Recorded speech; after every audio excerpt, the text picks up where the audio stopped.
होलिका दहन के बाद होली का त्योहार हर्षोल्लास के साथ प्रारंभ हो गया। होली पर्व के अवसर पर सागर जिले के गांव बुंदेली माटी के बीच होली का पर्व बड़े ही धूमधाम हर्षोल्लास के साथ होली का दहन किया गया। पुरानी परंपरा को निभाते हुए बुंदेलखंड में होली पर्व का रंग ही अजब गजब देखने को मिलता है। होली दहन के बाद ग्रामीण क्षेत्रों में लोग एक दूसरे के घरों में जाकर रंग गुलाल लगाकर बुराइयों को भुलाकर होली की शुभकामनाएं दी। वहीं मिलजुल कर बुंदेली परंपरा को निभाते हुए बुंदेली गीत संगीत के साथ बुंदेली राई के बीच में होली के रंग बिरंगे गानों की धुन पर झूमते नाचते होली के पर्व को बड़े ही हर्षोल्लास से रंगोत्सव का त्योहार बुंदेली तर्ज पर मिलजुल कर मनाकर सनातन परंपरा का संदेश दिया। वहीं 5 दिवसीय रंगों का त्योहार होली की शुरुआत हो गई।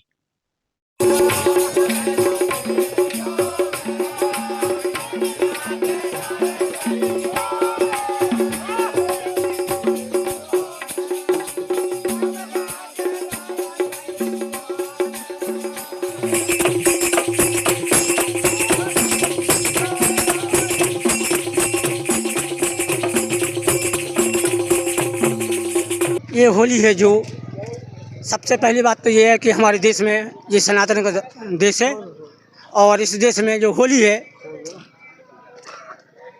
बुराई पर अच्छाई का प्रतीक और अंधकार पर प्रकाश की जीत का महापर्व है होली। ये होली हमारे लिए, हमारे समाज के लिए, हमारे परिवार के लिए, हमारे राष्ट्र के लिए, हमारे प्रदेश के लिए अच्छाइयों पर, हमेशा सत्कर्मों पर आगे बढ़ने का, आगे चलने का हमारे लिए मार्गदर्शन करती है होली। और यहाँ तक कि होली के मामले में कहा जाता है कि जब भक्त प्रहलाद अपने पिता हिरण्यकश्यप की बातों में न आन के राम नाम भगवान की भक्ति करते हैं तो प्रहलाद के लिए होली में जलाने का आदेश देते हैं हिरण्यकश्यप। और होली का बहन जो हिरण्यकश्यप की हैं वो भक्त प्रहलाद के लिए अपनी गोदी में बैठा के अग्नि में बैठ जाती हैं। जैसे होलिका के लिए वरदान था कि वह जब भी आगे पे बैठ जाए तो वो जलेगी नहीं, लेकिन ब्रह्मा जी ने कहा था कि इसका दुरुपयोग मत करना, यदि आप दुरुपयोग करोगे तो आप स्वयं जल जाओगे।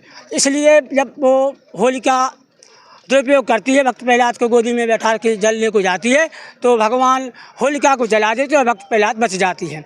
यहाँ तक कि यह होलिका हमारे लिए, हमारे समाज के लिए, हमारे परिवार के लिए, यह सभी के लिए यह मार्ग प्रशस्त करती है कि हमें अपनी बुराइयों को आग में जला देना चाहिए। हमारे जैसे हमारे समाज में, हमारे गांव में, हमारे देश में युवा नशा कर रहे हैं